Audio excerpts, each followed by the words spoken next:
Bonjour à toutes et à tous. Bienvenue au rendez-vous de l'humanitaire de l'IRIS, qui s'inscrit dans le programme humanitaire et développement donc de l'Institut des relations internationales et stratégiques. Je suis docteur Jean-François Corti. Je suis médecin, chercheur associé à l'IRIS et par ailleurs vice-président de l'association Médecins du Monde. Nous sommes très heureux de vous retrouver si nombreuses et nombreux pour cette nouvelle visioconférence qui portera sur le thème du sauvetage en mer Méditerranée, les questions migratoires, mais aussi des interventions en montagne, et la question qui se pose de l'Europe contre les ONG. Sachez que cette visio est enregistrée et que vous pourrez la visionner sur le site de l'IRIS d'ici 15 jours. Un grand merci d'emblée à l'équipe événementielle de l'IRIS, à Nathalie Moreau, à Pauline Maillet, à Marie Richard, sans qui tout cela ne serait pas possible. Et puis un grand merci aussi à Didier Billon et Pascal Boniface, directeur de l'IRIS, pour leur confiance.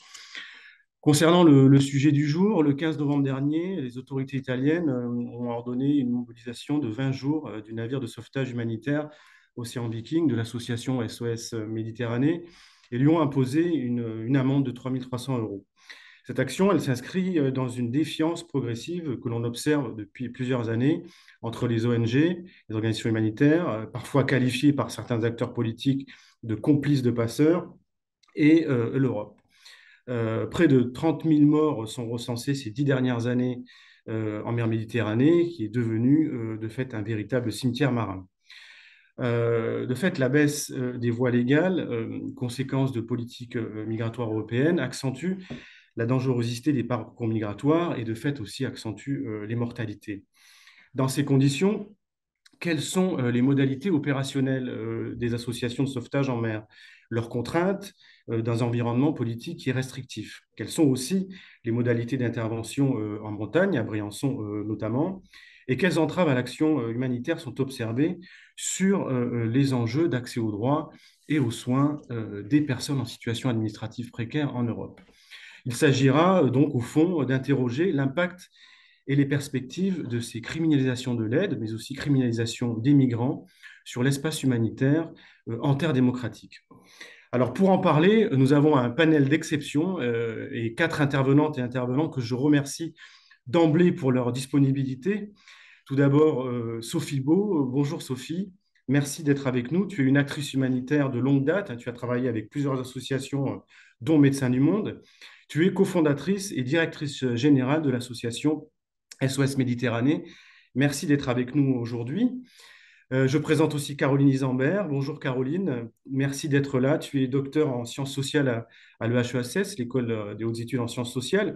Tu es aussi impliquée sur les enjeux d'accès aux droits et aux soins dans différentes associations et tu as notamment rédigé une thèse il y a quelque temps qui s'appelait notamment Soigner les étrangers, pour l'interrogation, l'État et les associations pour la couverture maladie des pauvres et des étrangers en France dans les années 80 à nos jours. Merci Caroline pour ta présence. Michael Neumann, bonjour Michael, merci d'être là aussi. Tu es un acteur aussi humanitaire de longue date, tu as fait du terrain, tu as travaillé au siège, aussi aux opérations avec Médecins sans frontières et tu es aujourd'hui, on va dire, coordinateur et directeur d'études au Centre de recherche sur l'action et les savoirs humanitaires, le fameux CRASH de Médecins sans frontières. Merci Michael pour ta présence. Et enfin, Alfred Pira, pardon, qu'on ne présente plus, mais je vais quand même le présenter, qui est professeur honoraire de santé publique et d'épidémiologie, qui est membre de l'Académie nationale de médecine, et qui est aussi, Alfred, médecin bénévole pour Médecins du Monde et administrateur de l'association Tous Migrants sur Briançon.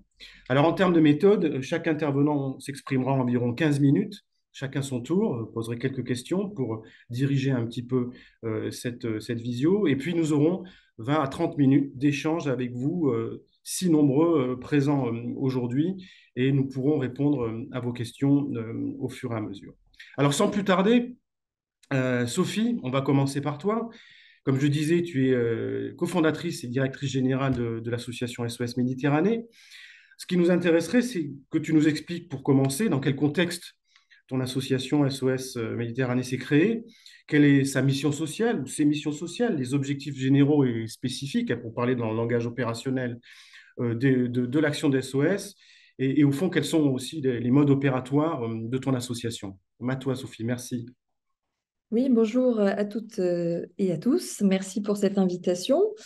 La création de SOS Méditerranée s'est faite dans un contexte de la fin des années 2013-14, juste à l'issue de l'opération de sauvetage massif qui a été initiée par l'Italie en tant que pays avec sa marine nationale, l'opération Mare Nostrum, qui s'est déployée en Méditerranée centrale, sachant que le naufrage de Lampedusa, qui s'était déroulé devant les côtes de Lampedusa en octobre 2013, donc il y a 10 ans, avait provoqué une très très vive émotion internationale et encore plus en Italie. Et donc, c'était suite à ce naufrage que la marine italienne avait lancé cette très vaste opération de sauvetage qui a permis de secourir plus de 150 000 personnes en un an d'opération, avec des moyens considérables déployés par l'Italie. Euh, Malheureusement, l'Italie n'a cessé d'appeler à l'aide l'Union européenne pour le financement et les moyens opérationnels pour être secondée dans cette mission en mer Méditerranée centrale et elle a reçu une fin de non-recevoir, si ce n'est même plutôt des accusations de participer à ce qu'on entend souvent, un appel d'air en mettant des moyens de sauvetage en mer Méditerranée qui seraient à l'origine des traversées. On pourra y revenir, ça fait partie des accusations qu'on entend souvent, qui sont démontées par des études scientifiques, mais qui datent de cette époque-là, en fait, de l'opération Mare Nostrum. Donc, dans ce contexte, on s'est retrouvé fin 2014, après un an d'opérations qui ont pris fin brutalement en novembre 2014, face à ce manque de soutien à l'Italie et à cette condamnation par les États européens, finalement, de l'Italie qui participerait à cet appel d'air.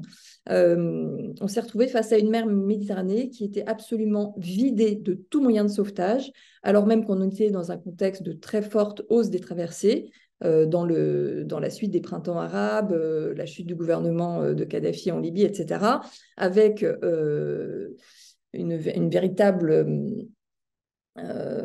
convergence vers la Libye des routes migratoires et des réseaux de traite humaine dans un État failli où la corruption aidant, il est extrêmement facile ensuite de pouvoir arriver et de faire ce business de la traite humaine, malheureusement. Donc beaucoup de départs depuis ces côtes libyennes, ce qui fait que la mer Méditerranée centrale, entre les côtes de Libye et la Sicile, en gros, s'est retrouvée l'axe le plus meurtrier, donc dès cette époque-là, l'axe migratoire le plus meurtrier au monde. Et c'est dans ce contexte-là que nous avons décidé de créer une association européenne de sauvetage en mer. Donc, c'était avec un capitaine de marine marchande allemand et moi qui viens du monde de l'humanitaire.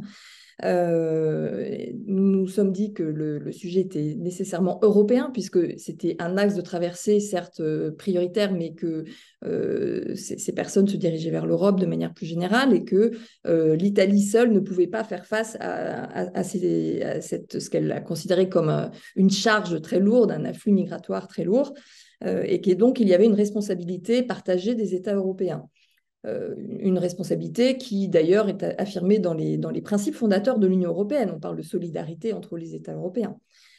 Donc, nous avons essayé de mettre en place une association de sauvetage. Alors, il y avait plusieurs initiatives parallèles à ce moment-là. On ne se connaissait d'ailleurs pas encore, les différentes ONG de sauvetage civil qui se sont créées à ce moment-là. Mais donc, SOS Méditerranée, nous avons commencé notre projet avec Klaus début 2015 et nous avons abouti avec la création de l'association et un départ et un affrètement de l'Aquarius en février 2016, qui a été le départ de nos opérations. Notre mission, elle est extrêmement simple, hein. La création de SOS Méditerranée répond à un impératif euh, inconditionnel, une obligation morale et légale, c'est de sauver des vies en détresse en mer, puisque le droit maritime est extrêmement clair là-dessus. Il y a une obligation d'assistance inconditionnelle à toute personne en détresse en mer pour tous les capitaines. N'importe quel navire qui se trouve face à un bateau en détresse a l'obligation de porter assistance. Donc, notre première mission, c'est sauver des vies. La deuxième mission que nous sommes assignés, c'est de protéger ces rescapés jusqu'à leur débarquement dans un lieu sûr. Et ça a été extrêmement compliqué ces dernières années parce qu'il y a eu énormément d'entraves sur la question de la désignation de lieux sûrs. La mission de protection, nous l'avons faite en partenariat, notamment justement avec plusieurs organisations représentées autour de cette table, puisque Médecins du Monde a été notre premier partenaire en mer, puis Médecins sans frontières pendant 4 ans. Et aujourd'hui, elle est assurée par la Fédération internationale de la Croix-Rouge et des Croissants-Rouges, qui est notre partenaire opérationnel sur les missions médicales et protection à bord. Notre troisième mission, c'est le témoignage, parce que pour nous, il est essentiel de pouvoir déjà donner un angle de vue sur ce qui se passe en mer pour la société civile. Il n'y avait pas de journalistes qui étaient présents en mer, il n'y avait pas d'observateurs qui étaient présents en mer avant que les ONG de sauvetage civil se créent et lancent ces missions de sauvetage. Donc c'est très très important de donner à voir ce qui se déroule en mer, de pouvoir témoigner de ces réalités, de pouvoir témoigner de ces violations du droit maritime que nous observons, on va y revenir de manière très importante. Et donc, voilà, nous portons cette mission de témoignage à terre ensuite, avec des antennes de bénévoles qui sont réparties en France, qui sont très actives. On a plus de 600 bénévoles sur plus de 20 antennes à travers la France. L'idée étant aussi de pouvoir retracer les différents parcours de ces personnes extrêmement courageuses qui arrivent sur nos bateaux et dont on recueille les témoignages, et de pouvoir donner à voir et à entendre par le grand public tout ce qui se passe en mer Méditerranée. Voilà un peu en résumé, pour aller vite, pour ne pas prendre trop de temps, la présentation de SOS Méditerranée. Donc, nous sommes opérationnels avec aujourd'hui l'Ocean Viking. L'Aquarius a dû mettre fin à ses opérations fin 2018, justement parce qu'il y a eu des attaques très fortes de l'Italie à ce moment-là, qui nous ont obligés de mettre fin au contrat d'affrètement de ce navire, qui pourtant était très opérationnel. On pourra y revenir, bien sûr. Et donc, nous opérons en mer Méditerranée centrale. L'idée, c'est que un gros bateau comme l'Ocean Viking, c'est aussi le cas de celui de Médecins sans frontières, par exemple, le Geo Barents, puisse patrouiller de manière autonome loin des côtes, parce que la particularité de cet axe de Méditerranée centrale, c'est qu'il y a une très longue, vaste zone de haute mer qu'il faut traverser. Et donc, il faut pouvoir patrouiller sur un bateau qui a la capacité, l'autonomie pour être en mer sur des jours et des jours, voire des semaines parfois, avec des capacités d'accueil à bord de plusieurs centaines de personnes. On a eu parfois des sauvetages. On a été sur un seul sauvetage jusqu'à plus de 700 personnes secourues sur un seul bateau. Et on s'est retrouvé sur l'Aquarius avec plus de 1000 personnes secourues à bord sur une seule mission. Donc, vous imaginez un peu la capacité, voilà, qu'il faut avoir sur ces bateaux. Donc, voilà notre modèle opérationnel, patrouiller dans les eaux internationales. Alors, c'est très important de le dire et de le redire. Nous sommes bien dans les eaux internationales. Pourquoi? Parce qu'il y a une liberté de circulation dans les eaux internationales pour tout navire. Et nous nous basons donc sur ce devoir d'assistance de tout capitaine pour pouvoir porter secours aux embarcations qui sont en détresse. Voilà très très rapidement le contexte d'opération et cette raison de la création de SOS Méditerranée en 2015. Je le répète, c'était la défaillance des États européens qui n'ont pas mis en place une flotte de sauvetage européenne après la fin de l'opération Mare Nostrum, et qui au contraire se sont attelés à décourager les efforts qui étaient déjà menés par un pays comme l'Italie.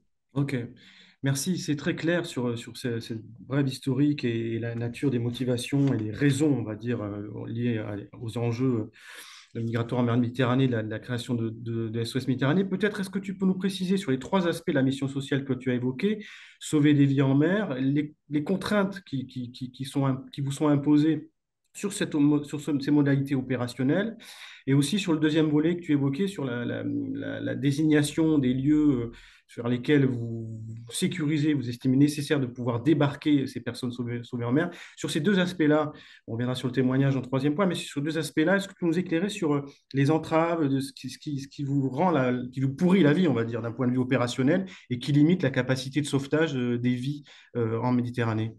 Alors, il y a de quoi faire plusieurs conférences sur le sujet de la criminalisation et des entraves mises à l'action de sauvetage des navires, des ONG en mer Méditerranée. Mais pour résumer, et sans rentrer dans tout ce qu'on a pu voir depuis environ 6 ans, puisque ça a commencé vraiment en 2017, La première année, en 2016, ça se passait très bien, la coordination avec l'Italie. Et puis, à partir de 2017, il y a eu effectivement énormément d'entraves. Il y a eu des codes de conduite qui étaient totalement dévoyés, qui alléguaient des pratiques fausses de la part des ONG de sauvetage. On a eu des fake news qui ont été propagées, bon, voilà, je ne vais pas rentrer dans tous les détails, mais et puis une attaque sur les navires. Alors ça, c'est vraiment quelque chose de constant depuis des années et c'est le mode opératoire qui est le plus répandu pour bloquer notre action de sauvetage et qui est encore le cas cette année. Il était rappelé en introduction que l'Ocean Viking a été encore détenu 20 jours. Le mois dernier, nous venons de repartir en mer et d'ailleurs de procéder à un sauvetage. Mais donc, aujourd'hui, pour résumer, il y a plusieurs types d'entraves qui sont placées aux actions de sauvetage directement. D'abord, il y a un décret qui a été promulgué en loi au début de l'année 2023 par l'Italie, qui s'appelle le décret Piantedosi, qui oblige les navires de sauvetage à se diriger sans délai vers un port qui est assigné par les autorités italiennes. Alors, on pourrait penser que c'est un progrès par rapport à tout ce qu'on a connu comme tracasserie pour pouvoir débarquer dans un lieu sûr. Et c'est là où c'est très finement rédigé, évidemment, parce que, en fait, cela nous empêche aussi de procéder à plusieurs sauvetages d'affilée. Et c'est exactement le motif qui a été retenu, par exemple, en novembre dernier, contre l'Ocean Viking, qui a procédé à 3 sauvetages d'affilée, dans une zone très proche de notre trajectoire. On était en train de rejoindre la destination, le port qui nous était assigné par les autorités italiennes après le premier sauvetage, quand on a eu connaissance d'un deuxième cas de détresse qui était très proche, encore une fois, de l'Ocean Viking, à quelques milles nautiques. Et nous n'avons jamais pu avoir de confirmation par les autorités maritimes libyennes qui sont responsables depuis juin 2018 d'une vaste zone de détresse dans les eaux internationales dans laquelle se produisent la plupart des naufrages et des cas de détresse. Et les autorités libyennes sont absolument défaillantes. Donc, nous n'avons pas pu avoir de confirmation par les autorités libyennes, qui d'abord n'ont pas répondu, puis ensuite n'ont pas donné d'instruction sur le fait que nous pouvions procéder à ce sauvetage. Or, on ne peut pas laisser des personnes en détresse en mer. C'est totalement illégal au regard du droit maritime international et de cette obligation d'assistance qu'ont les capitaines.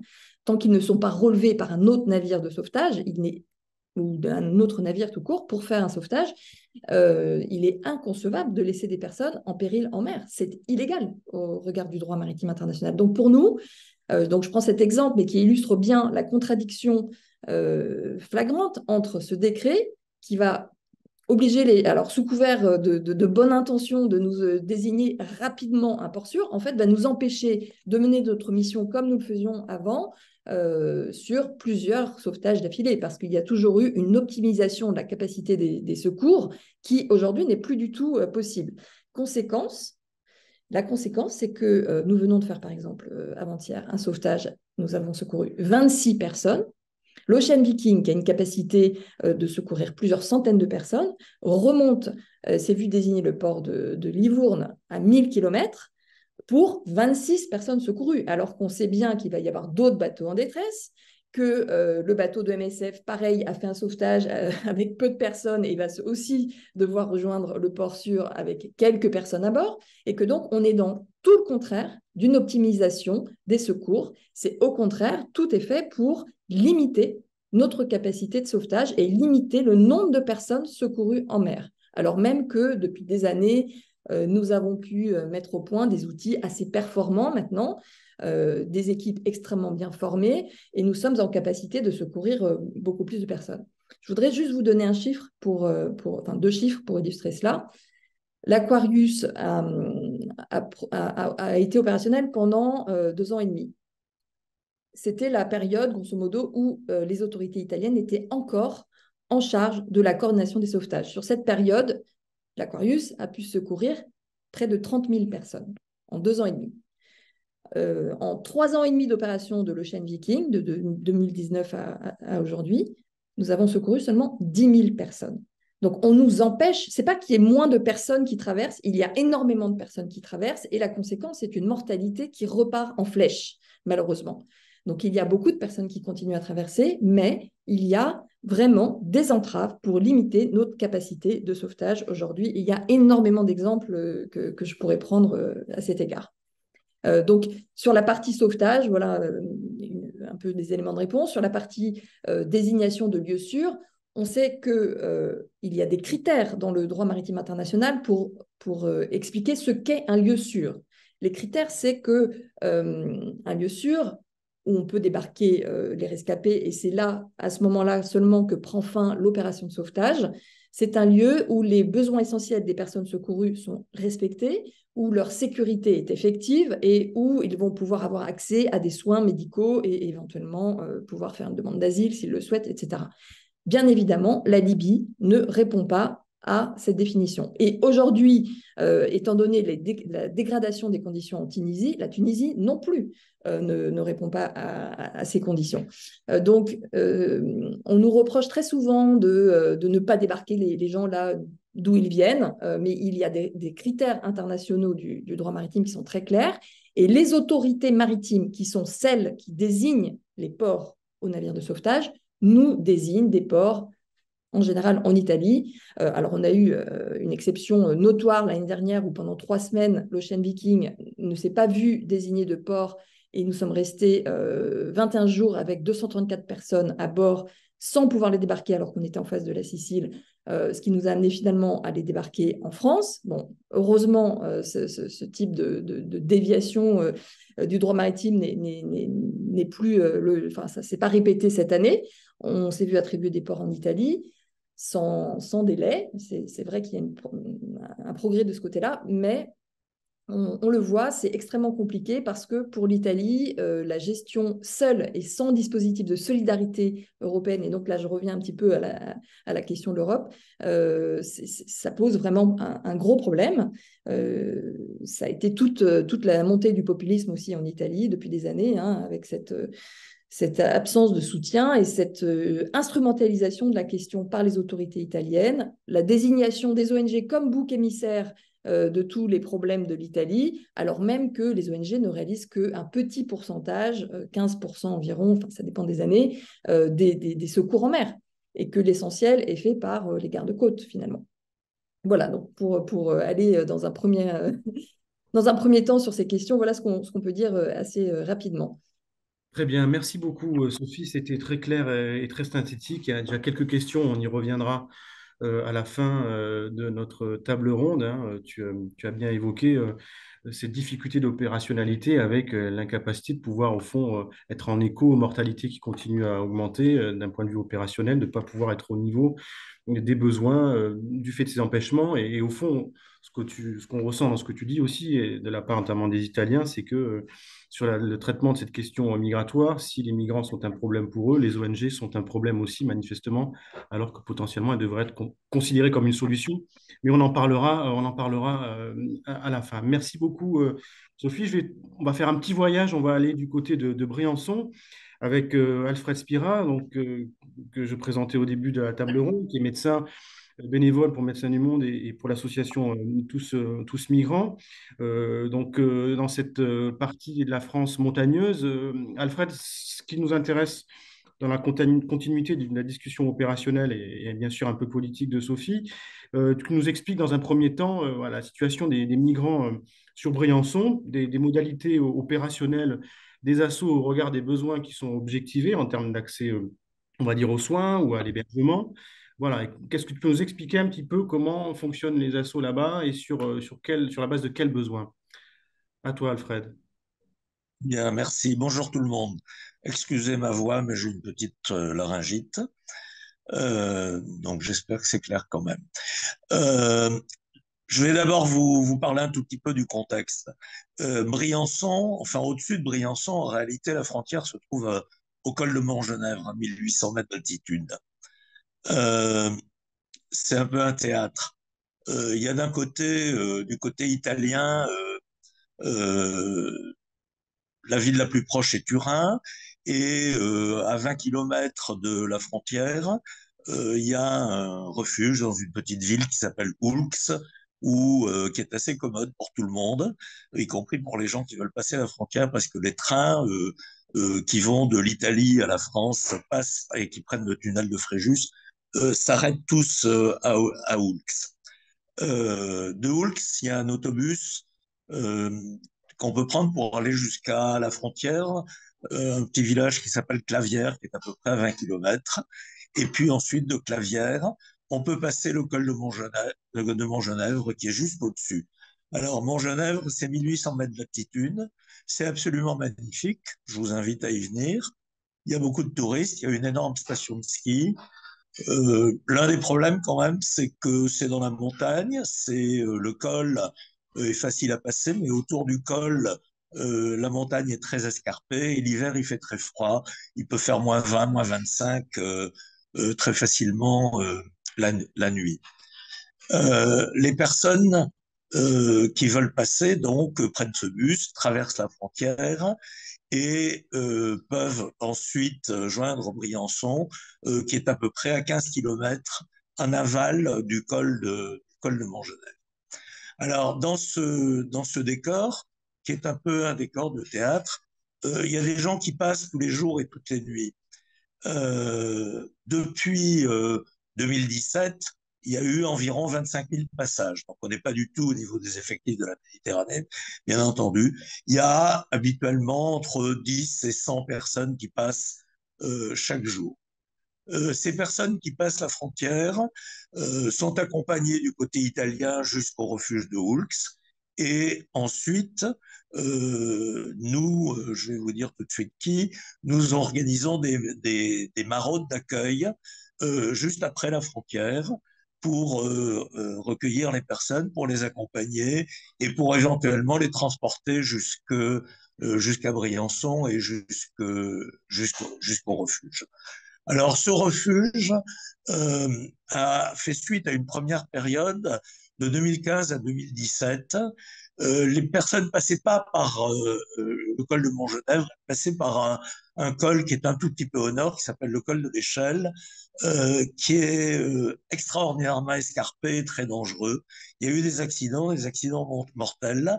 Les montagnards de la région du col de l'Échelle, à Nevache exactement, ont pris l'habitude d'aller accueillir les personnes, de les accompagner, et en lien avec les associations italiennes et Médecins du Monde et la Croix-Rouge, on a très vivement conseillé aux personnes de passer par Montgenèvre et d'abandonner le col de l'Échelle. En 2017, devant l'augmentation du nombre de passages, il a été décidé d'ouvrir un premier refuge à, à Briançon. Et ce refuge était très petit. Il était dans un ancien local d'ailleurs de la police, des CRS. Et il a fonctionné pendant 4 ans. Et depuis 2021, il y a un nouveau refuge qui s'est ouvert à Briançon et qui est beaucoup plus important, dans lequel on peut accueillir, normalement, la jauge est limitée à 80 personnes et on accueille toutes les nuits dans ce refuge entre 40 et 200, voire 300 personnes. L'été dernier, au mois d'août, on a été jusqu'à 315 personnes accueillies au refuge, donc on était largement au-delà de la jauge. Ce refuge, il est géré par plusieurs associations. D'abord, une association qui s'appelle les Refuges Solidaires, qui, comme son nom l'indique, s'occupe de la gestion du refuge. Médecins du Monde, qui s'occupe de la partie sanitaire sur laquelle je vais revenir, une association qui s'appelle Tous Migrants et qui s'occupe de l'assistance juridique et du plaidoyer, une association ECO qui s'occupe d'intégration par le travail et le secours catholique. Ces associations sont toutes regroupées dans une association chapeau qu'on appelle les terrasses solidaires. À partir du moment où les personnes sont au refuge, elles sont hébergées, elles sont accompagnées au point de vue sanitaire, elles peuvent dormir, elles peuvent se nourrir, elles peuvent se laver et on les accompagne pour préparer la suite de leur voyage. Et la suite du voyage se fait soit en bus, soit en train, soit en stop, soit par d'autres moyens. Alors, ce dispositif se situe dans un endroit où il y a très vieille histoire de solidarité transfrontalière. Et la solidarité entre l'Italie et la France existe depuis des temps immémoriaux. Et ceci se traduit à l'heure actuelle par une très grande solidarité dans la ville de Briançon et dans tout le Briançonnais. Par exemple, comme les conditions d'accueil au refuge sont quand même relativement spartiates, même parfois très dures, il y a un grand nombre de familles solidaires et on a l'habitude de solliciter les familles solidaires pour héberger les personnes vulnérables, les personnes malades, les familles avec enfants ou les mineurs non accompagnés. Donc il y a une très grande solidarité dans la population. Par contre, il y a une très grande hostilité du côté du pouvoir public. La mairie de Briançon est passée à droite, pour ne pas dire à l'extrême droite, lors des dernières élections. Le maire de Briançon a coutume de dire qu'il n'est pas d'extrême droite, mais qu'il est de la droite extrême. C'est un très proche de Darmanin. Et la préfecture refuse tout dialogue avec le monde associatif. Il y a à Briançon et dans le Briançonnais 6 places pour le SAMU social, pour l'hébergement par le 115. Et il y a dans tout le Briançonnais une vingtaine de places pour les mineurs non accompagnés. La préfecture ne répond jamais à nos sollicitations de mise en place d'hébergements d'urgence supplémentaires en nous expliquant que l'ensemble des fonds disponibles sont mis à la disposition des forces de l'ordre, puisque la tâche première, c'est d'arrêter le passage et il nous explique que le moyen le plus simple de lutter contre les difficultés qu'observent les personnes exilées qui passent dans l'Ambiance, c'est de les empêcher d'arriver. Alors, les empêcher d'arriver, ça marche pas bien parce que on considère, y compris officiellement, que 99% ou 100% des personnes qui veulent passer passent effectivement. Le dispositif qui est mis en place pour empêcher les personnes de passer est un dispositif relativement complet.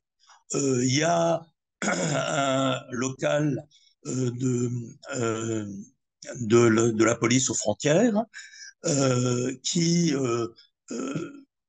ne servait à rien jusqu'en 2015, puisque c'est une frontière intérieure dans l'espace de Schengen. Mais depuis 2015, depuis la COP 21, en fait, il avait été décidé de transformer cette frontière intérieure en frontière extérieure de l'espace de Schengen pour lutter contre le risque terroriste. Ensuite, il y a eu les attentats de 2015 et depuis 2015, tous les 6 mois, la frontière intérieure de Montgenèvre est requalifiée en frontière extérieure. Frontière extérieure, ça veut dire une réglementation, une législation beaucoup plus restrictive et complètement répressive. Cette réglementation est très compliquée. Je ne suis pas juriste, je vais essayer de vous la détailler très rapidement. Ouais, rapidement, Alfred, Oui, si bien tu sûr, peux rapidement. rentrer sur sur la criminalisation aussi des aidants et des Oui, migrants. Je vais y venir. mais Vas-y, pour vas-y. bien comprendre la criminalisation, juste les éléments juridiques. OK. Et d'une part, comme c'est une frontière extérieure, on peut euh, appliquer ce qu'on appelle la non-admission sur le territoire.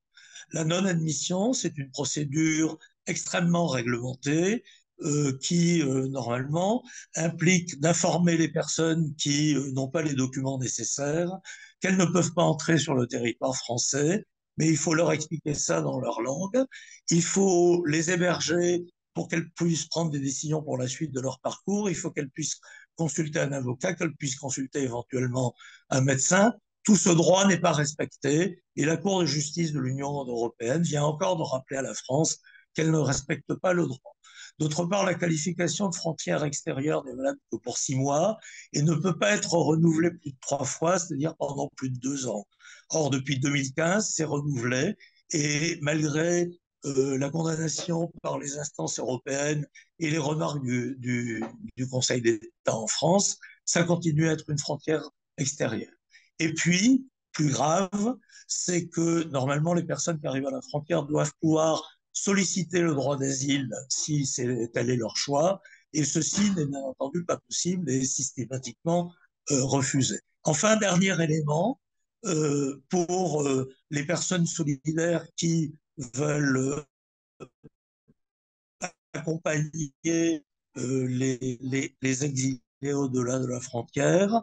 Il existe un droit de solidarité qui a été sanctuarisé par le Conseil constitutionnel en France à la suite de l'affaire de Cédric Herrou.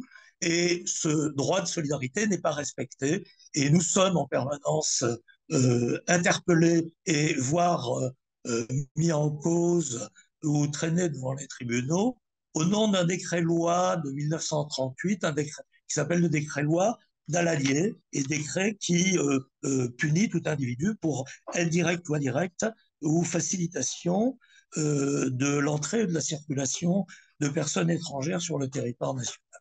Donc la criminalisation vient exactement de là. C'est qu'il existe des ambiguïtés dans ce droit international d'une part, qui est basé sur la Convention de Genève de 1951, le droit européen et qui a été transposé dans le droit national par un certain nombre de décrets ou intégrations dans l'appareil législatif. Donc tout ce droit n'est pas respecté et la criminalisation concerne les exilés d'une part, concerne les solidaires d'autre part, les aidants, et concerne également les forces de police qui ne respectent pas le droit. Le dernier exemple de la criminalisation, c'est ce qui s'est passé il y a 4 jours exactement. Le 11 décembre, donc il y a 4 jours, un squat qui existe dans Briançon et qui avait été ouvert l'été dernier, quand on avait plus de 300 personnes au refuge, des solidaires ont ouvert un squat.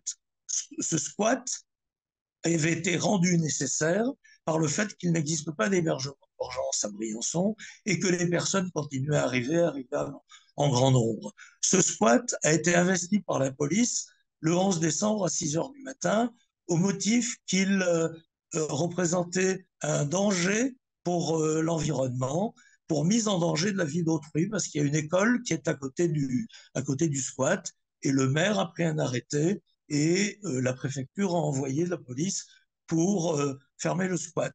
Donc les solidaires qui étaient dans le squat ont été traités comme des criminels, c'est-à-dire qu'ils ont été expulsés du squat en étant menottés et qu'ils ont été amenés au poste de police. Ensuite, ils ont été tous libérés, mais c'est vraiment une criminalisation qui est complètement de la responsabilité des pouvoirs publics qui refusent d'ouvrir des hébergements d'urgence supplémentaires. On est donc dans une situation où il y a un non-respect du droit, où une mise en scène qui profite des ambiguïtés, des contradictions éventuelles entre le droit international, le droit européen et le droit national, et ceci arrive à une criminalisation. Alors, criminalisation des aidants, je vais être très bref. Ouais, reste une minute, vas-y. Voilà. Jamais aucun aidant n'a finalement été condamné par la justice. Donc, il y a eu des personnes qui ont été arrêtées, il y a des personnes qui ont été poursuivies devant les tribunaux, mais personne n'a été finalement condamné devant la justice. Il y a eu 34 personnes. Criminalisation des exilés qui aboutit à une prise de risque, à un danger. C'est-à-dire que pour ne pas être arrêté à la frontière, les personnes prennent des chemins détournés, des chemins dangereux dans la montagne. Et il y a eu 10 morts dans la frontière, donc 3 morts au cours des 3 derniers mois. Donc les choses s'accélèrent et la prise de danger s'accélère parce que les forces de police ont été considérablement augmentées. Et puis criminalisation des policiers eux-mêmes, puisque des policiers ont pu être condamnés par la justice, contrairement au fait que aucun solidaire n'a jamais été condamné, parce que des policiers avaient maltraité ou volé des personnes exilées, c'est-à-dire avaient outrepassé leurs droits. Donc tout ceci se fait dans une parfaite illégalité, c'est une criminalisation qui est illégale, qui est illégitime, qui est dangereuse, qui est inefficace et pour finir qui est très coûteuse. Le budget de la PAF à Genève, c'est 60 millions d'euros par an.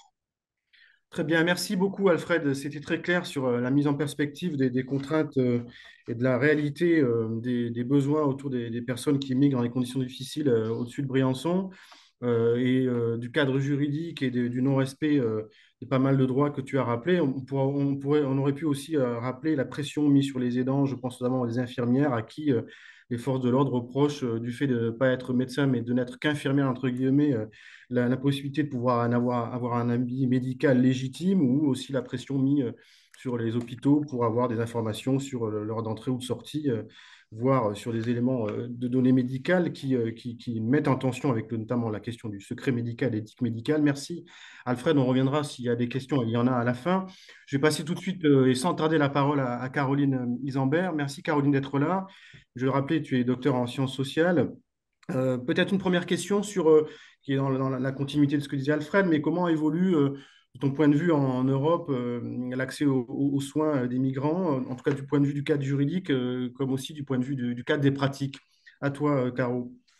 Alors, on a globalement une dégradation des conditions d'accès aux soins des migrants, mais qui est tout à fait structurelle. On va dire que c'est particulièrement marqué en Europe de l'Ouest, mais c'est valable aujourd'hui dans tous les pays de l'Union européenne auxquels on pourrait adjoindre la Grande-Bretagne. On a depuis les années 70 l'idée montante que accorder un haut niveau de protection sociale et dans ce package un accès aux soins aux migrants serait un facteur qui fait venir les personnes qui engage les personnes dans un parcours migratoire et qui les amène à vouloir venir s'installer dans un certain nombre de pays d'Europe. Et la conséquence de cette pensée, qui est une pensée qui n'est pas attestée par les faits, à la fois on peut mener ce raisonnement assez simple qui est on ne risque pas sa vie pour se faire prescrire du Doliprane, le côté, la disproportion est assez nette, et ça c'est un peu rapide, mais quand on regarde assez précisément ce que nous enseigne l'ensemble de la littérature sur les migrations, sur les facteurs de la migration, la perspective de bénéficier d'un système de soins ou d'un système de protection sociale ne fait pas partie des moteurs principaux de la décision de migration, qu'on regarde du point de vue individuel ou collectif. On s'aperçoit même, il y a eu pas mal d'enquêtes qui ont été menées plutôt sur les 30 dernières années sur les personnes qui ont des projets de migration. On s'aperçoit que les gens ont souvent une assez grande méconnaissance du niveau de protection sociale dont ils pourraient bénéficier dans le pays vers lequel ils veulent se diriger. Mais malgré tout, cette idée, elle est très ancrée dans chez les concepteurs des différentes politiques de migration et elle amène en fait à avoir réduit au fil du temps avec quelques exceptions sur lesquelles je reviendrai, l'accès aux soins des personnes et notamment et de l'accès aux soins des personnes en situation irrégulière. Pourquoi les personnes en situation irrégulière? Parce que pour le coup, le droit européen limite les possibilités d'empêcher les étrangers qui seraient en situation irrégulière d'accéder aux soins ou au système de protection sociale du pays d'origine. Donc, les pays, et la France en tête, ont choisi plutôt de limiter l'accès aux soins des personnes en situation irrégulière, mais aussi d'irrégulariser d'autant plus que ça permet d'avoir vraiment un moins-disant en termes de protection sociale. Donc, globalement, la tendance, et elle a été renseignée par des coalitions d'associations comme PICUM, c'est plutôt une limitation de l'accès aux soins, voire une limitation de l'accès aux soins d'urgence, ou alors de renvoyer complètement vers les associations caritatives, les ONG pour assurer l'accès aux soins. C'est le cas en Allemagne, où les sans-papiers sont quasiment uniquement pris en charge par des fondations, par des associations caritatives liées à l'Église, modulo le fait qu'en Allemagne, par exemple, les hôpitaux avec derrière des églises occupent une place beaucoup plus importante dans le système de soins que ce que ça peut être en France. Donc la tendance est plutôt mauvaise, mais néanmoins, et là c'est là où les États sont dans un double discours, les États comptent aussi sur les ONG pour assurer cet accès aux soins, comptent sur les ONG pour jouer le rôle de santé publique qu'il y a à s'occuper des migrants en situation irrégulière. Et on voit bien, on a vu ce que Sophie racontait tout à l'heure sur la criminalisation et Alfred des ONG, et de l'autre côté, les mêmes États qui se reposent sur les cliniques, les consultations que peuvent mettre en place les associations. Il y a quand même une exception, et je trouve qu'elle est tout à fait éclairante, c'est l'exception espagnole.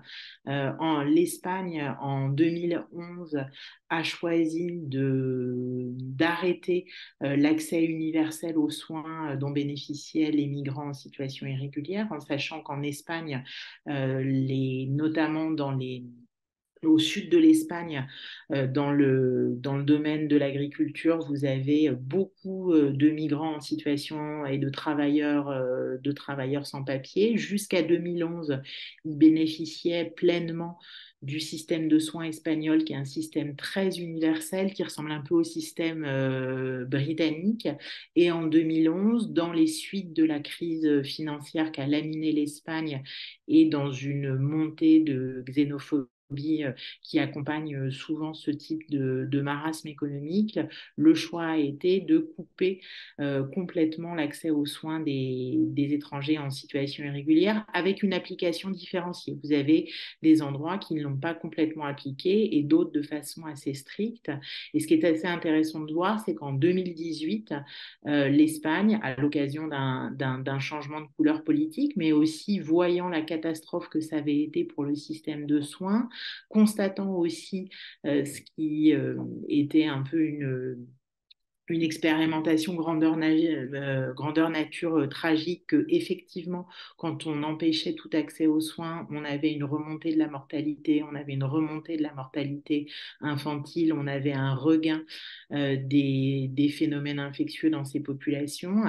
Au regard de cette catastrophe de santé publique, au regard des difficultés d'accès aux soins, on a eu un rétablissement de l'accès aux soins pour les sans-papiers. Et puis aussi, c'est le résultat d'une mobilisation très forte. Médecins du Monde Espagne a été très en pointe sur ces sujets-là, et qui n'a jamais faibli en fait de 2011 à 2018. Et c'est quand même assez intéressant de voir que dans un contexte qui est marqué par une montée de politique migratoire extrêmement répressive, malgré tout, sur cette question de l'accès aux soins, on a un poids des mobilisations sociales, on a y compris des gouvernements plutôt à droite qui sont capables, peut-être plus après la crise du Covid, d'entendre un certain nombre d'arguments. J'essaye d'avoir une note un peu moins sombre,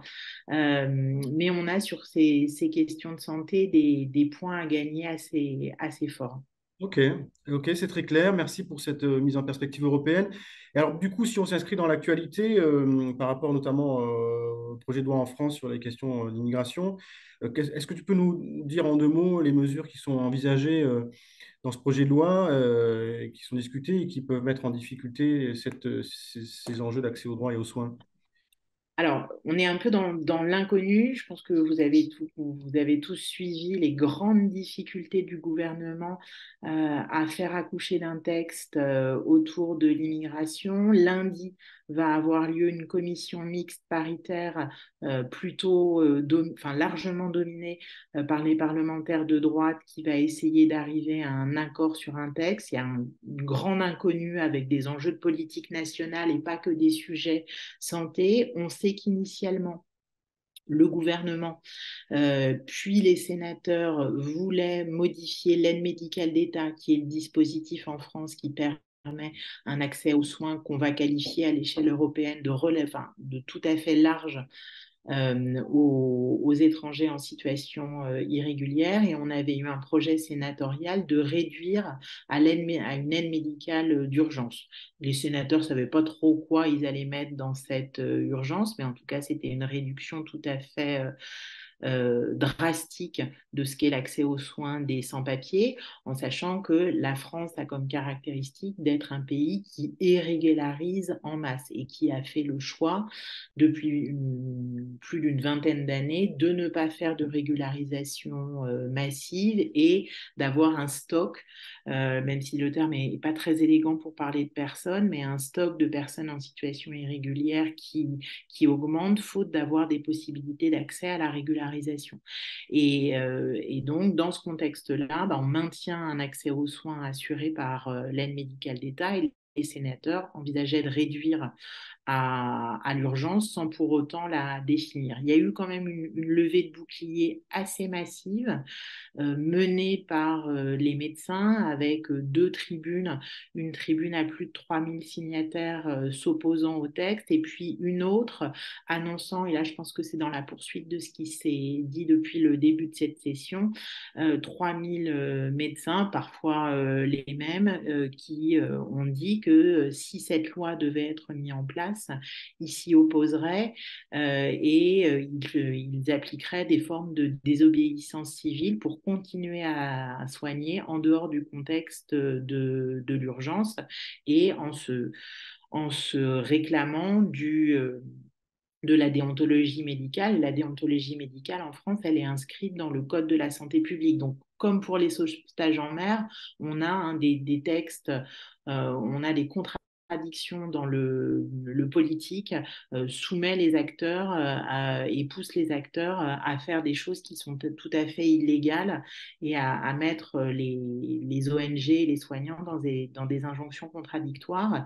Et cette mobilisation, alors on verra le texte qui advient ou qui n'advient pas, mais je pense quand même qu'on va vers un texte dans lequel il n'y aura pas de mesures majeures concernant l'aide médicale d'État. Le prétexte qui va être utilisé, c'est que ça aurait pu être qualifié de cavalier législatif, mais quand même, ça reste une victoire de la mobilisation. La partie n'est pas complètement gagnée sur deux points. Un, le ministre de la Santé, Aurélien Rousseau, et le ministre de l'Intérieur, Gérald Darmanin, ont annoncé qu'il y aurait une loi dédiée à l'aide médicale d'État au courant de l'année 2024, dont on sait qu'elle pourrait contenir ce qu'on proposé Claude Évin et Patrick Stefanini dans un rapport rendu récemment, et on a des choses très inquiétantes comme le fait de priver d'aide médicale d'État les personnes qui auraient reçu une OQTF, un avis d'expulsion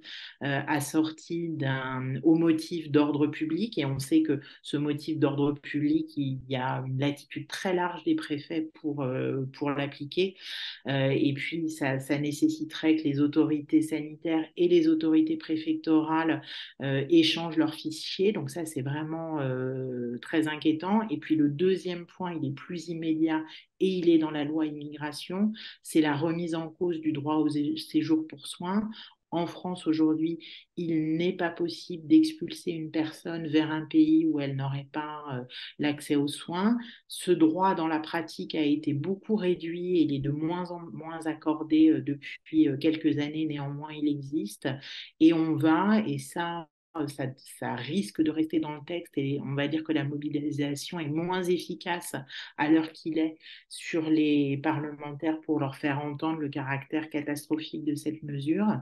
Et il risque d'être reformulé, mais en fait, la reformulation aboutirait à réduire drastiquement, voire à faire quasiment disparaître le titre de séjour pour soins, qui était quand même un outil qui, pour les personnes et pour les médecins, permettait de protéger la santé et d'éviter le mélange entre politique migratoire et santé publique.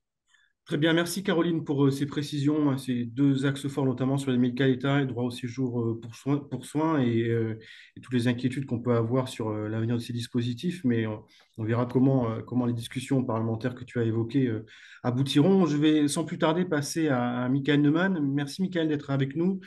Comme je le disais, tu es directeur d'études au Centre de recherche sur l'action et les savoirs humanitaire. On a évoqué avec les opérationnels que tu as été aussi les situations de mortalité importante, que ce soit en mer Méditerranée ou en montagne, et les contraintes à l'aide. Et peut-être que avec toi, on pourrait revenir sur quelques éléments autour du profil des personnes qui migrent, mais aussi les contextes de violence dans lesquels ils se trouvent. Je pense notamment à la Libye, ce qui nous amène à réfléchir autour de tout ce qui relève de la gestion externalisée de l'asile. Tu vas y revenir, posture politique européenne, et peut-être aussi nous éclairer sur la réalité des violences, des parcours migratoires qui, d'une certaine manière, peuvent remettre en question le principe un peu hors sol de stratégie de contrôle migratoire qui pense arrêter ces mouvements et qui, d'une certaine manière, se mettent en tension avec le respect des droits fondamentaux. À toi, Michael.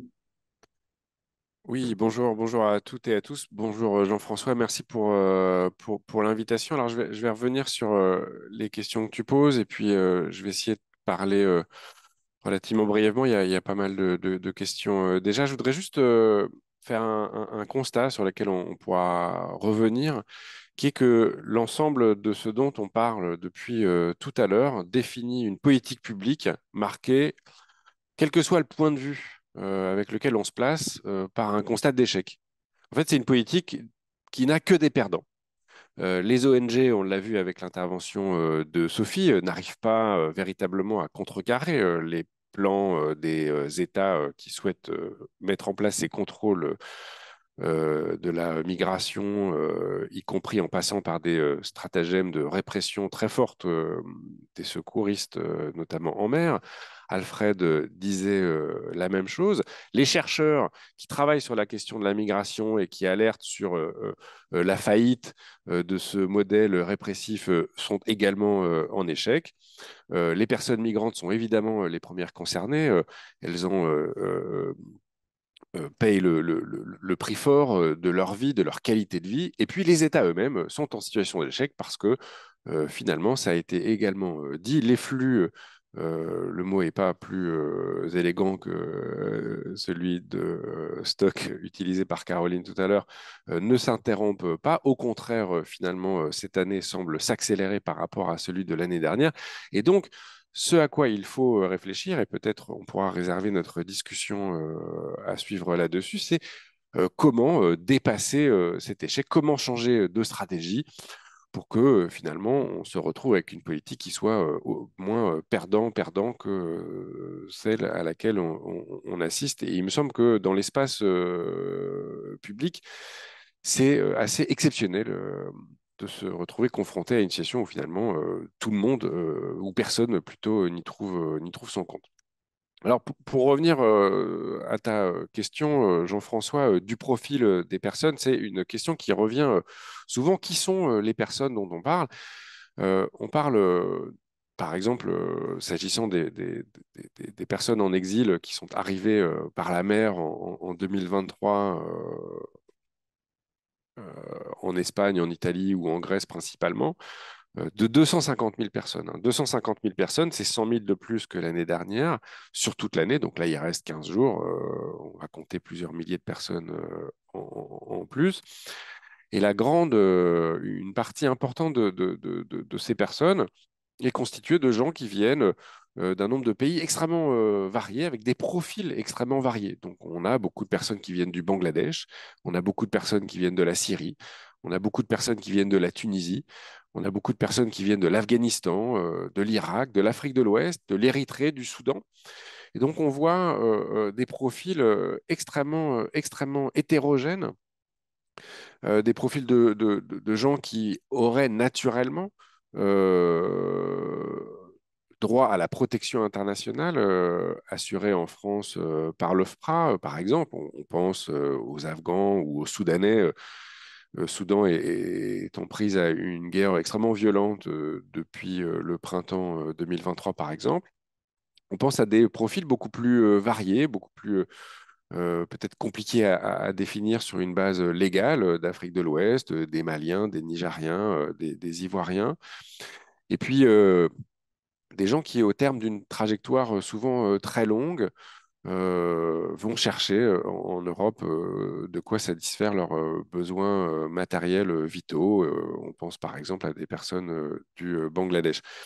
Et ces personnes se retrouvent, je dirais, prises dans un dispositif tout à fait identique, marqué par une répression extrêmement vive, marqué par une politique qui va essayer d'établir des distinctions extrêmement claires dans des catégories qui ne sont, elles, pas claires du tout, parce que ces gens ont vécu, pour la très grande majorité d'entre eux, des trajectoires extrêmement violentes. Et ce qui est important de garder en tête, quand on parle de ces 250 000 personnes, par exemple, celles arrivées par la mer, ce sont les très grandes violences qu'elles ont eu à vivre, soit dans leur pays d'origine, soit sur le parcours. Ce sont des parcours extrêmement violents.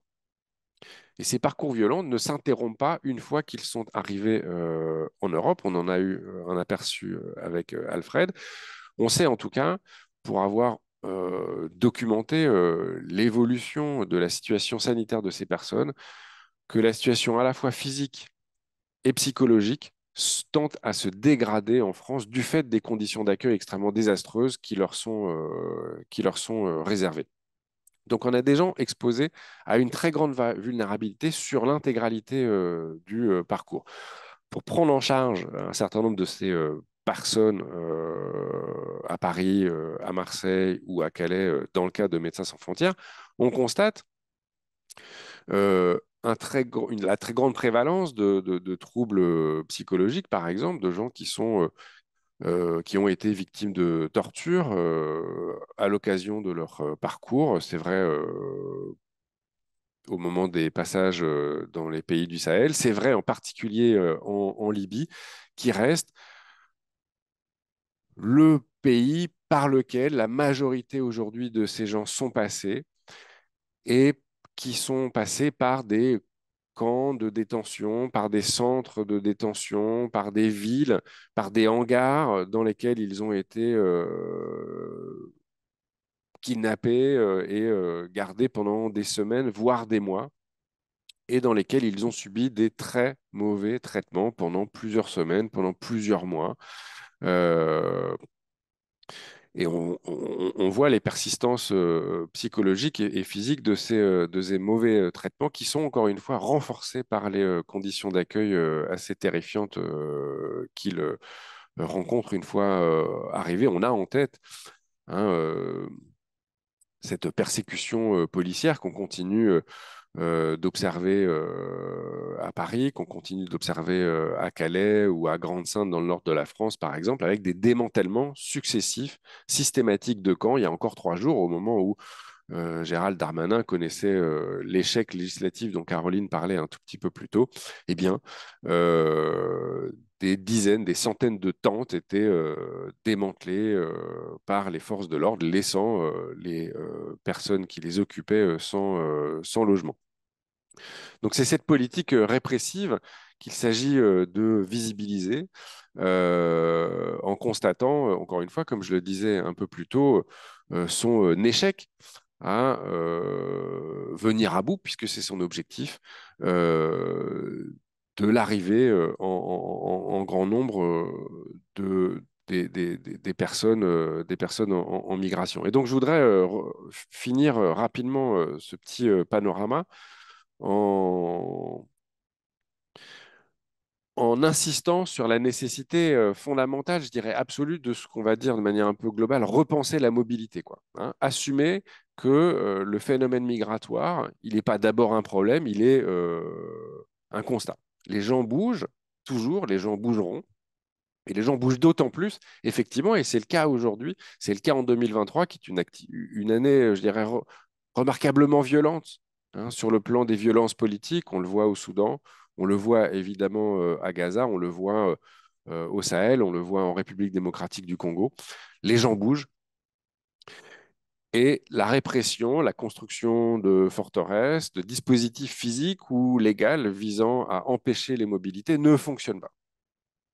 Et donc, il est, je dirais, absolument indispensable de dépasser tout ça et d'essayer de réfléchir collectivement à faire en sorte que les politiques publiques intègrent une vision, je dirais, ni négative ni positive, mais normalisée de la mobilité internationale et que nous y jouions, nous, ici, là, autour de cette table ronde virtuelle, chacun un rôle. Voilà, Jean-François. Merci pour ce premier panorama. On voit hein, et on partage ton constat sur l'échec collectif. Après, c'est vrai, mais on en discutera, c'est difficile aussi d'être confronté à certains acteurs politiques qui ont une vision, je dirais, parfois suprémaciste de la question migratoire, et où on voit aussi des deux poids, deux mesures entre des politiques, on va dire, plus humanistes européennes lorsqu'il s'agit de migrants ou de réfugiés ukrainiens versus ceux qui viennent d'Afrique du Nord ou du reste du monde. On voit bien la difficulté de pouvoir aussi débattre lorsqu'on n'est pas tous forcément posés sur les mêmes rationalité, je dirais. Mais on en parlera après. Peut-être une deuxième question, Michael, sur les perspectives de contournement, au fond, de ce qu'ont évoqué Alfred et, et Sophie des ONG. Voilà. Est-ce qu'on doit repenser des modes opératoires, peut-être des stratégies d'alliance spécifiques, en plus de ce que tu as évoqué sur la nécessité de repenser la notion de mobilité? Ouais, je pense que, et là encore une fois, la table ronde le montre, mais on ne peut pas travailler chacun dans son couloir. Le secours en mer, par exemple, n'est qu'un élément de ce dispositif, comme l'accueil d'Alfred n'est qu'un élément de ce dispositif.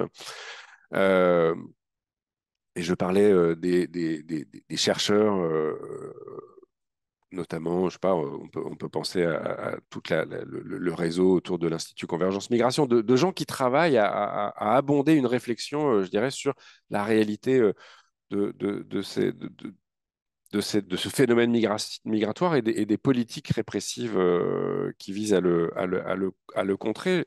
Je pense qu'il y a quelque chose de l'ordre, effectivement, de l'alliance, qui est non pas à repenser, mais en tout cas à forger.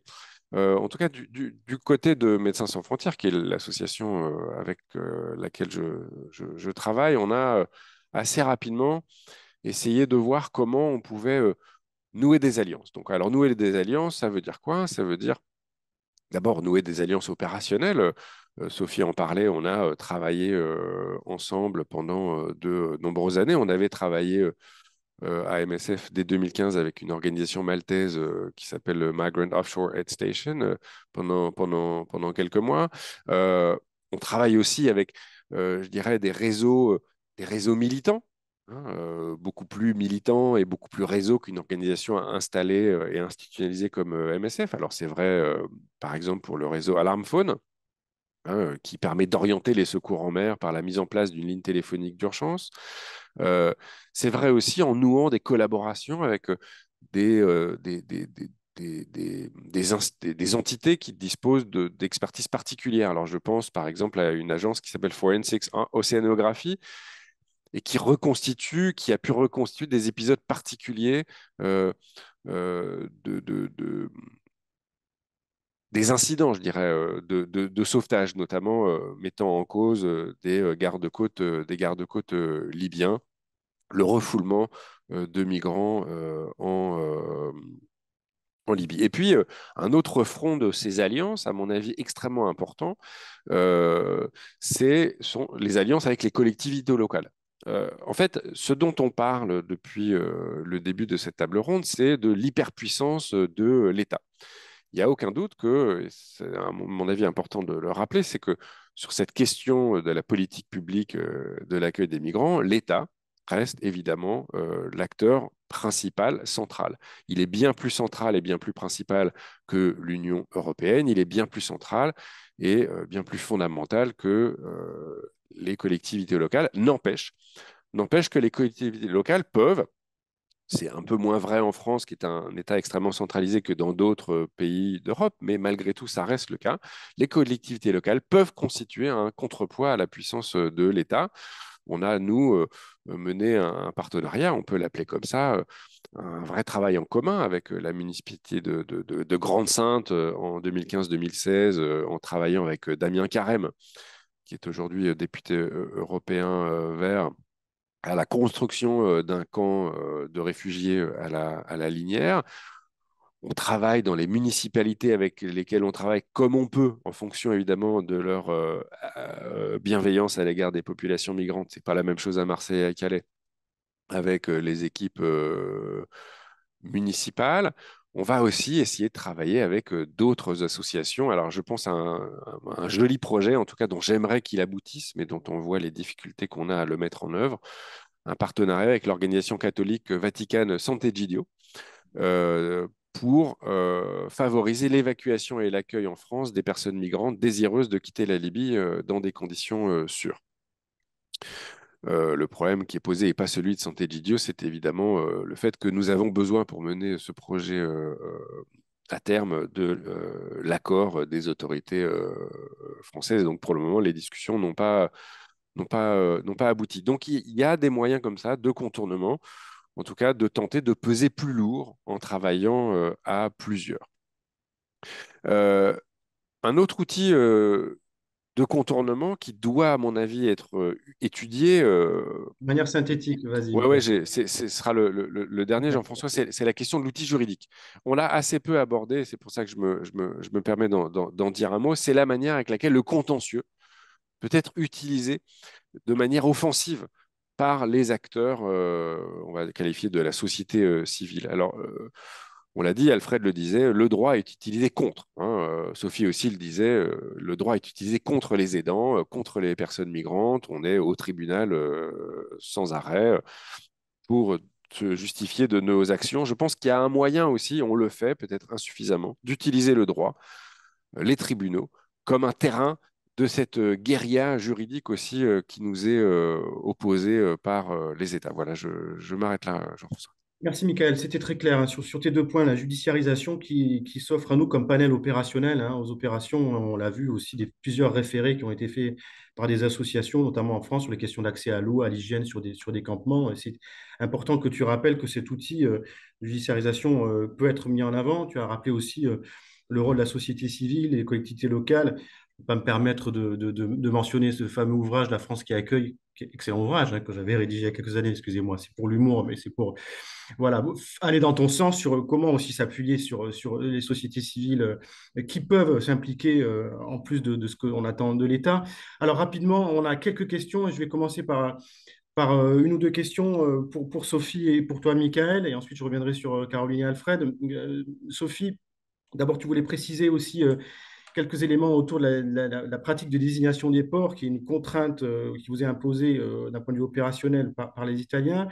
Et puis peut-être une autre question aussi qui revient sur les pressions qui ont été utilisées par l'Italie pour mettre fin à l'activité de l'Aquarius. Et peut-être de manière plus globale aussi, Sophie ou Michael, que peut-on attendre de l'Europe et de Frontex? Est-ce qu'ils ne peuvent pas s'engager davantage aussi dans la question du sauvetage en mer? Et voilà, quelle critique porter sur la notion de gestion externalisée de l'asile, s'il y a une critique, il y a ou pas? Sophie, à toi. Oui, merci. Alors, je vais essayer d'aborder rapidement quelques-uns de ces points. Donc, pour compléter les difficultés qu'on a aujourd'hui, il y a des moyens de... Il y a tout l'arsenal des lois, des décrets dont on a parlé déjà largement, mais il y a aussi d'autres pratiques beaucoup plus fines, je dirais.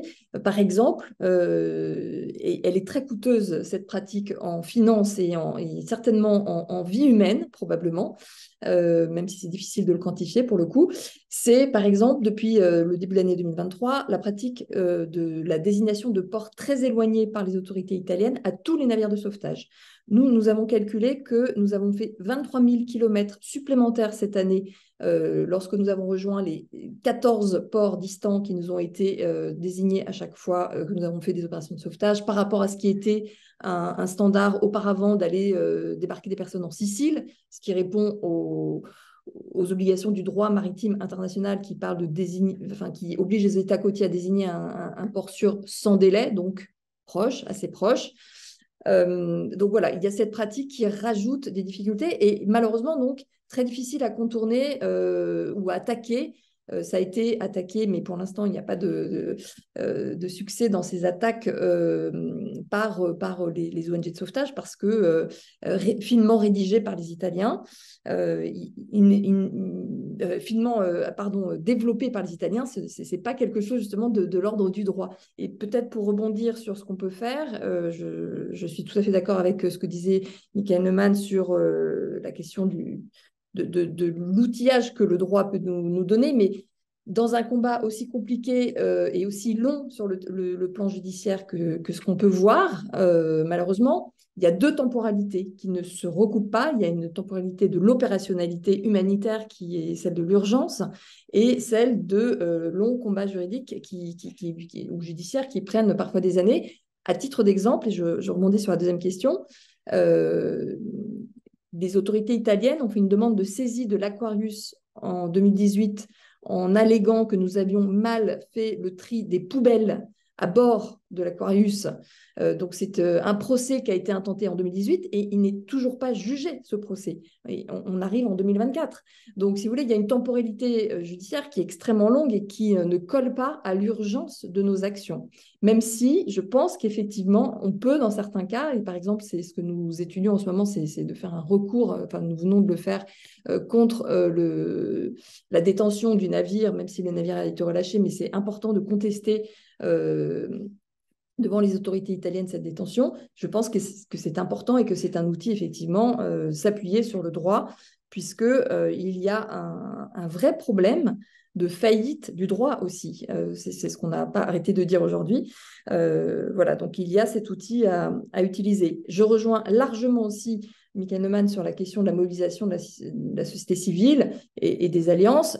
C'est vraiment le parti pris de SOS Méditerranée depuis le début, c'est de s'appuyer sur la mobilisation citoyenne, donc ça veut dire les citoyens, mais pas que les citoyens, notamment aussi les collectivités territoriales. Nous avons lancé une plateforme des collectivités territoriales en soutien à SOS Méditerranée qui regroupe aujourd'hui 110 collectivités parce que nous pensons effectivement qu'ils sont un vrai contre-pouvoir.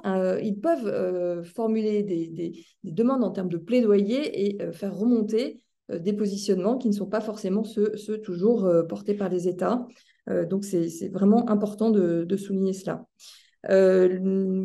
Dernier point, pour répondre à la troisième question, ce qu'on peut attendre de l'Europe de Frontex, je pense qu'il faut s'appuyer aussi sur certains acteurs qui ne sont pas tous uniformes au niveau des institutions européennes. Et je voudrais citer juste le Conseil de l'Europe qui a, dès le mois de janvier 2023, publié un avis demandant à l'Italie de supprimer le décret Piantedosi dont on parlait tout à l'heure, qui hier, par exemple, encore a critiqué l'Italie en parlant de la criminalisation des ONG de sauvetage en mer qui conduisent à plus de morts et aussi qui a d'ailleurs souligné l'inquiétante tendance à coopérer avec les autorités libyennes et tunisiennes dans le contexte qu'on a décrit de grande violence à l'égard des populations africaines notamment. Donc, il y a quand même aussi des acteurs au sein de l'Union européenne et un certain nombre d'institutions sur lesquelles on peut s'appuyer. Voilà, je ne veux pas être trop longue pour laisser les autres s'exprimer, mais je suis tout à fait dans cette lignée d'aller vers des alliances et aussi un dialogue institutionnel, j'ajouterais quand même, qui me semble rester quand même très important. En tout cas, c'est le parti pris de SOS Méditerranée d'être dans une approche légaliste et d'ouverture au dialogue avec les acteurs en place. Ouais. Juste une dernière question, on va passer la parole à Michael. Sophie, il y a quelqu'un qui évoque la possibilité aussi de s'ajuster d'un point de vue opérationnel avec des bateaux plus petits. Est-ce que c'est une option auquel vous réfléchissez pour essayer d'être en écho à ce qui vous est imposé? C'est pas forcément une réponse qui amène à plus de présence en mer, en fait, parce que d'abord, il y a des contraintes opérationnelles, comme je l'expliquais tout à l'heure, sur ces longues traversées, et donc on doit patrouiller en haute mer. Ça peut être moins coûteux, mais on voit bien que les plus petits navires de sauvetage ont des difficultés pour être présents toute l'année, en hiver, dans des conditions météo difficiles. Donc, c'est pas forcément adapté, en fait, à la situation et aux besoins humanitaires, parce qu'il y a en fait beaucoup de traversées, y compris en hiver, en Méditerranée. Ok. Michael, sur peut-être les attentes vis-à-vis de l'Europe, de Frontex dans ses missions et peut-être aussi une réflexion sur la gestion externalisée d'asile ou alors dans le prolongement de ce que vient de En, Sophie. Ouais, bah, je vais essayer de lier un peu les deux questions. C'est pas facile. Ce qu'on peut dire quand même pour répondre sur Frontex, alors je suis là pour le coup, je suis d'accord avec Sophie. Je pense que le Conseil de l'Europe détonne dans l'ensemble des institutions européennes, mais c'est pas l'Union européenne. Donc précisément, ça a un fonctionnement différent et on peut se féliciter sans réserve bon, du combat pour les droits de l'homme du Conseil de l'Europe sur un certain nombre de questions depuis quelques années. Malheureusement, le poids politique de cette institution est plutôt limité. S'agissant de Frontex, dont on rappelle qu'il s'agit de l'agence en charge de la gestion, du contrôle des frontières pour l'Union européenne, c'est une agence dont le comportement a été mis en cause de manière répétée, voire systématique ces dernières années. Euh, dans sa gestion justement des frontières. Gestion des frontières, c'est un terme extrêmement bureaucratique, mais pour parler de refoulement, d'appui au refoulement militarisé par les gardes-côtes, notamment grecs, par de la non-assistance à personne en danger. Je rappelle que le président, le précédent directeur de l'agence Frontex, qui était un Français, a été contraint à la démission à la suite de scandales liés à ces refoulements forcés. Donc, Frontex est une agence avec laquelle on peut difficilement compter. Mais ce que ça a traduit, ce rôle de Frontex, c'est euh, d'abord la manière très, je dirais, policière et répressive avec laquelle l'Union européenne conçoit aujourd'hui sa mission et la transmet à ses bras exécutifs. Et c'est aussi le symptôme d'une disparition. Et je rebondis un petit peu sur peut-être quelque chose que Sophie n'a pas suffisamment dit en introduction. C'est sur la disparition tout à fait assumée par l'Union européenne des moyens de sauvetage qui avaient été mis en place au-delà de Mare Nostrum et donc de cette opération italienne. Tous les moyens je dirais, coordonnés par l'Union européenne ont été dissous. Hein, il y a depuis 2015 un nombre d'opérations européennes qui ont été mises en place successives. Il n'en existe plus aucune. Les forces de l'OTAN ont patrouillé quelques années, elles ne patrouillent plus. Il n'y a plus de dispositif public organisé. Et donc, le dispositif de sauvetage aujourd'hui repose, c'est, comme Sophie l'a dit, sur les ONG, repose sur les navires commerciaux hein, qui constituent une source des sauvetages toujours très importante malgré les contraintes énormes qui pèsent sur eux également, et donc sur les gardes-côtes italiens qui, je parle sous le contrôle de Sophie Beau, mais opèrent la majorité aujourd'hui des sauvetages en Méditerranée malgré tout. Tout ça, pourquoi je le dis? Parce qu'effectivement, ça permet d'insister sur le fait que cette dissolution, elle se fait parallèlement et simultanément à cette externalisation dont Jean-François tu parles. Il s'agit en fait d'une délégation des responsabilités. La première délégation, elle est à la Libye. On en a rapidement parlé tout à l'heure. À la Libye, à des pseudo-gardes-côtes libyens qui ne sont toujours qu'un assemblage de milices elles-mêmes très largement responsables des trafics. Il y a un article dans Le Monde il y a quelques jours extrêmement intéressant qui parle de la manière avec laquelle Malte, l'État maltais, qui est un acteur dont on ne parle pas assez parce qu'il s'est dessaisi de ses responsabilités en matière de sauvetage il y a déjà de très nombreuses années, bien davantage que l'Italie, délègue entièrement le contrôle de sa zone de sauvetage à des miliciens libyens tout à fait peu recommandables. Donc, voilà pour cette première partie de délégation et d'externalisation qui repose par ailleurs sur un réseau très important d'États notamment subsahariens, mais aussi albanais, dont je conclurai pour dire simplement que aujourd'hui, ces États qui sont